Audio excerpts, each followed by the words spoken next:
Hello everyone, আমি তোতা। সকালে উঠেই বিছানাটা একটু পরিষ্কার করে নিয়ে আবার এদিকে বাবুর ঘুম পাড়ানোরও সময় হয়ে গেছে।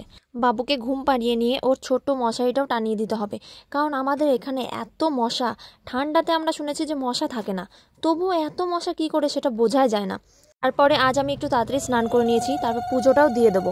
পুজোটা দেবার পর যাবো। এখন খুব সকালে কিছু জামা কাপড় কেচে রেখেছিলাম, সেগুলো নেড়েও দিয়েছিলাম, সেগুলোই এখন আনতে যাব।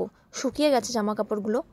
আমি এই মাঠটা আপনাদেরকে প্রায়শই দেখাই জামা তোলার সময়, কারণ এই মাঠটা আমার এত ভালো লাগে, শান্তি শান্তি লাগে, যেন ফাঁকা স্নিগ্ধ, খুব সুন্দর। আবহাওয়াটা সত্যিই সুন্দর এই মাঠের, এত ভালো লাগে সে বলে বোঝানোর মতো নয়। তাড়াতাড়ি বাড়ি যাই, বাড়ি গিয়ে আবার বাবুকে একটু খাবার খাওয়াতে হবে। এবার ওকে দেখি ও কি করছে গিয়ে। এবার বাবুর সাথে খাবার খাওয়াতে খাওয়াতে একটু ইয়ার্কি করছিলাম।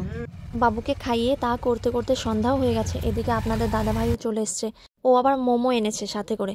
যাই, এবার আপনাদের দাদাভাইকেও খাবার খেতে দিই। আবার দেখা হবে, টাটা।